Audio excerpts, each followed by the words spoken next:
Hello, gentlemen. It is Wednesday. Wednesday. Yes, that's right. This is Adam coming to you on a Wednesday because Elon posted yesterday to catch up.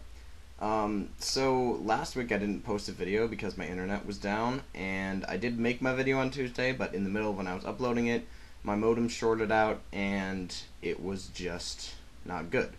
So, as the first order of business, we will warp back in time to last Tuesday and hear me talk about bowerbirds for a little bit.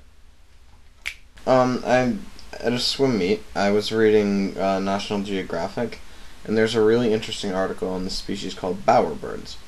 I think it's bowerbirds. It might be bowerbirds, but I'm going to go with bowerbirds because it's what I thought of when I saw the word.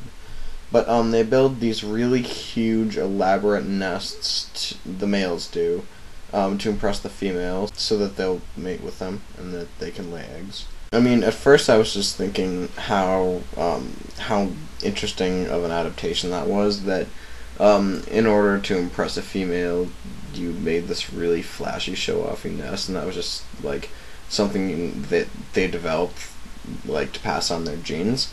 But when I started looking at pictures of them, I was really, really like impressed by how beautiful and artistic they were. And I mean, it didn't seem like it was just something they threw together just as a ritual. I mean, all the nests were really different, and all of them looked unique. And I mean, I guess the females valued that.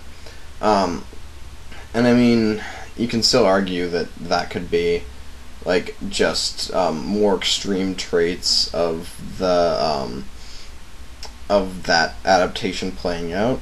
But there's a picture that I would put up on screen, but I'm almost sure it's copyrighted. I'll put a link to like a gallery where it is in doobly-doo. But there's this there's a bowerbird's nest, and there's a collection of, like, green, white, and gray objects at the bottom of it. And honestly, I mean, if you look at that, if that's not art, I don't know what is. I mean, I think that these birds, whether knowingly or not, have really developed some kind of an artistic thing in their species, and I think it's really cool. Yeah, this is short today. That's pretty much it. My question for both of you is, do you think animals can appreciate art? Let me know in your responses. Alrighty then. So, do you think animals can appreciate art? That's your question for next time. On focus and moderation. Moderation, of course, is important, like I said. Doing a lot of things gives you an idea of what you like to be doing and gives you a lot of unique experiences, and it doesn't make sure that you're not doing too much of the same thing. However, I think that in order to get the full experience out of trying something, focus is important because, I mean, if you pick up an instrument, you play it once, you play it twice maybe, you maybe even play it for a year. You're not really experiencing the full capabilities of that instrument, and you're not playing as much music as you could be, and there's still a lot out there to explore. I mean, there's some things that once you learn to do it and you do it a couple times, you don't need to do it very often again, like going to a water park or some kind of experience like that. But with a lot of things, I think focus can be as important as moderation.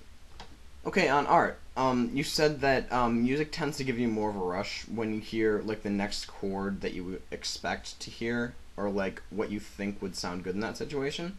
But I find that a lot of times in music, like, sometimes that's true, I'll grant you that, but a lot of times in music, when I hear the chord, the lyric, or, like, the musical phrase that I don't expect, a lot of times that's when I get the rush. If you listen to Duke Ellington's Take the A Train, which I guess I'll post a link for down below, throughout the whole second part of the song, his melody, like, the chord progression never resolves. And I think because of that, I think it's really, really interesting to listen to. It's just a great musical piece.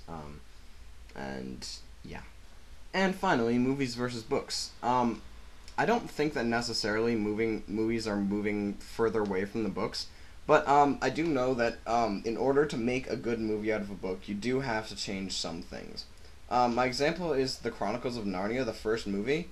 it was like ridiculously close to the book, but I just didn't find it all that interesting. Like it was kind of nice to watch, but it wasn't nearly as engrossing as the Harry Potter films, which leave stuff out all over the place, but still I think usually get the overarching plot. There's some exceptions, like I didn't really like the fourth movie, but I think as times go on, there will be good movies made out of books, bad movies made out of books, but I think it would be a real feat to um, make a movie out of a book that was very interesting and engrossing, but still very true to the book.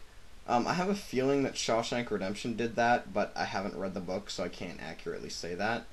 But yeah, that's my thoughts on books and movies.